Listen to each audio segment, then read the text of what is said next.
안녕하세요. 박순투입니다. 오늘은 제가 이거 옛날에 한번 했었어요. 제가 혼자 바닥에 앉아가지고 했던 내용인데, 스파링 좀 세게 하지 말라. 제가 옛날에 그 영상 찾아보시면은, 스파링 세게 충 하지 마라. 뭐 이런 내용이 있습니다. 예, 그때랑 지금이랑 뭐 비슷한 논조인데, 조금 더 다른 얘기, 좀 더 자세한 얘기 한번 해보려고 합니다. 스파링을 저 같은 경우는 일단, 절대로 세게 하지 말라고 하는 주의입니다. 근데 뭐 이거 무조건은 아니고요.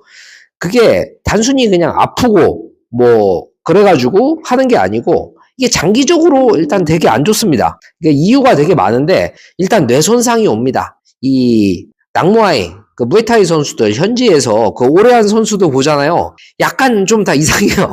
약간 좀 이상하고 말도 약간 버벅거리고, 그 은퇴한 선수들 있잖아요. 30 몇 살 뭐 이 정도에서 그런 선수들 보면은, 물론 아닌 케이스들도 많이 있는데 상당수가 특히 막 자기가 말해야 되는 상황 아니고 막 그러잖아요. 그럼 되게 멍하고 뭐 진통제라든가 뭐 무슨 약 같은 거에 이렇게 쪄들어 있고 그런 경우도 되게 많습니다. 그리고 대화할 때도 그 약간 좀 정상적이지 않다 막 이런 생각을 합니다.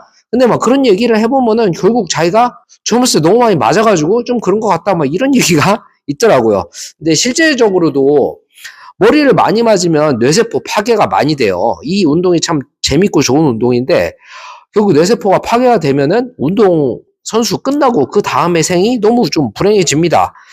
그 펀치드렁크라는 게 있잖아요. 이 뇌세포가 많이 죽어가지고 이 일상생활이 점점 어려워지는 그런 상황이 되고요. 뭐 이것뿐만이 아니고 얼굴이라는 데가 부상이 엄청 많이 납니다. 뭐 안아골절, 뭐 코뼈골절, 뭐 인대파열, 뭐 이런 게 나거든요. 근데 이런 부상들 특징이 다 장기 부상입니다. 깔끔하게 한 달, 두 달 안에 딱 회복되고 100% 돌아오고 이런 게 잘 아니고, 데미지가 남아가지고 자기 선수 생활 내내 괴롭히게 되는 그런 경우들이 많습니다. 그러면은 결국은 기량 하락으로 이어지는 게 당연하기 때문에, 가능하면 안 다치게 스파링을 하는 게 가장 중요합니다. 또 물론 이걸 쉬어야 되잖아요. 그럼 한번 흐름이 끊기면은 내 흐름까지 다시 가져오는 것도 너무 힘듭니다.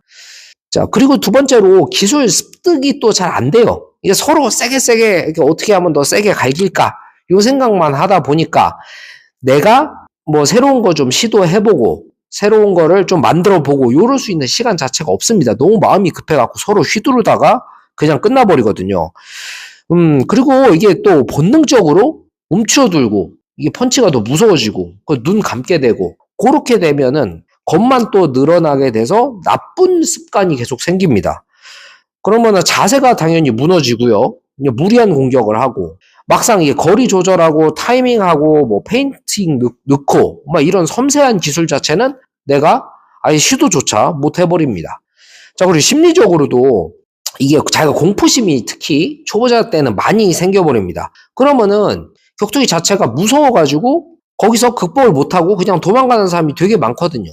저도 예전에 뭐 관원들하고 스파링을 해주고 그러면은 계속 너무 살살하는 것도 이것도 문제긴 해요. 그러니까 시합을 못 하게 되거든요. 그러다가 시합을 앞두고 그러면은 이제 나도 좀 올려서 해줄게 라고 했을 때 어느 정도 진심을 담아서, 뭐 100%는 아니죠 당연히. 근데 이게 피치를 올려갖고 하면은 그 순간 사람이 완전 겁먹어가지고 바로 격투기 그만두고 그런 사람도 되게 많이 봤습니다. 그게 어느 정도 이게 좀 살기가 실리고 그래야 되는데, 그게 사람이 스파링을 기피하게 되거든요. 그거를 처음 겪어봤는데, 둘 중에 하나예요. 사람이 나 이거 못하겠다 라고 바로 도망가는 사람이 있고, 이런 느낌이구나 하면서 이렇게 해서 나도 극복해서 더 세져야지, 이런 케이스들이 있는데, 무서워하는 사람들이 정말 많습니다. 그게 스파링 자체가 굉장히 스트레스가 되어버리니까 이거를 꾸준히 하는 게 이 운동의 사실 생명이거든요. 근데 그러다 보면은 운동할 수 있는 사람 자체가 줄어들고 이런 문제가 생기죠. 그래서 가벼운 스파링을 좀 많이 해보는 게 더 좋다고 생각을 합니다. 그리고 파트너랑 신뢰가 이렇게 붕괴가 되는데, 저놈은 기회만 있으면 나를 막 세게 때려서 다치게 하려고 하는 그런 스타일이다.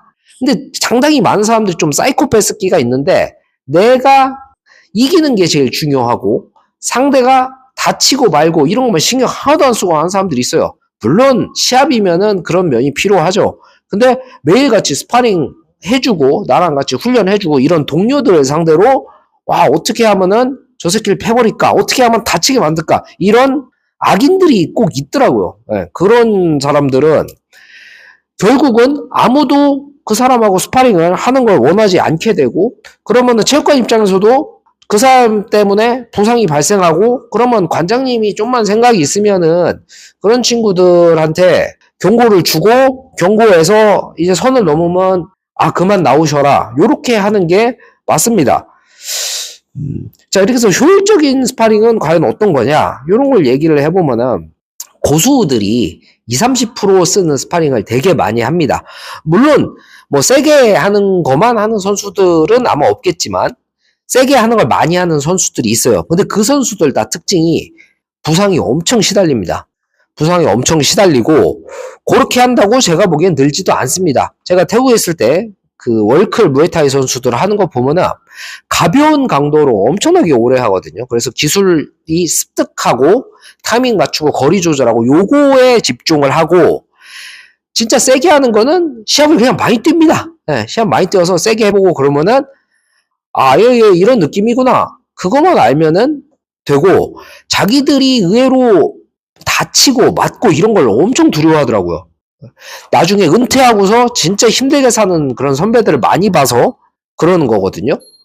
근데 그러다 보니까 격투기를 이게 막 세게 하고 그거랑 또 약간 다르긴 합니다. 근데 스파링을 어느 정도 세게 하는 건 언제 하냐? 시합을 앞두고 한 번, 두 번 정도 강하게 한번 해보는 게 좋습니다. 그래야지 아 이렇게 하면 내가 체력이 얼마나 빨리 떨어지는구나. 이렇게 하면은 내가 너무 흥분해갖고 힘을 많이 쓰는구나. 그리고 내가 세게 맞았을 때 이 정도로 당황을 할 수가 있구나. 그 정도의 감각만 내가 어느 정도 살려두면은 시합을 하는데도 저는 크게 문제가 없다고 생각을 하거든요. 그리고 그 정도 내가 피치를 올리는 그런 감각도 좀 익히고요. 그러니까 살살 해야지 더 오래, 더 많이, 더 똑똑하게 훈련하고 싸우고 요게 가능합니다. 예. 그러니까 제가 뭐 전에도 비슷한 내용을 얘기했었지만 그렇게 한다고 안 세져요. 결국은 한두 번 세게 한다고 해서 막 엄청나게 늘 거다. 요런 거를 기대를 하면 안 되고요. 상대가 나한테는 좀 살살 해줄 거다. 이런 생각을 또 해도 안 됩니다. 특히 초보자랑 좀 잘하는 사람이랑 할 때 초보자들이 아, 저 사람은 잘하니까 내가 세게 해도 받아주겠지. 안 그래요. 안 그래요. 이게 되게 순간적으로 이 감정이 탁 올라가면은 내가 이렇게 할 거, 이렇게 하면은 다치는 거거든요. 그러니까 상대가 나를 봐줄 거다. 이런 생각도 이게 사실은 안 하는 게 좋고요. 스파링은 살살 대신 내가 기술적으로 어느 정도 속도만 올리면서 할 수 있도록 노력을 많이 해야 됩니다. 내가 만약에 이렇게 앞에서 멈추고 이런 정도의 기술이 없으면은 속도를 올리면 안 돼요. 빠르고 뭐 약하게 친다. 이거 자체가 잘하는 레벨입니다. 예. 그리고 고수랑 할 때도 저 사람이 맞아줄 거다라고는 생각을 안 하시는 게 좋습니다. 사전에 그렇게 협의가 돼 있지 않은 이상. 자, 오늘은 스파링을 세게 해서는 안 듣는 그런 이유에 대해서 이야기를 한번 해봤습니다. 자, 여러분들도 스파링을 하면서 겪은 경험이나 이런 게 있으면 댓글로 남겨서 좀 같이 이야기해 보셨으면 좋겠습니다. 자, 감사합니다.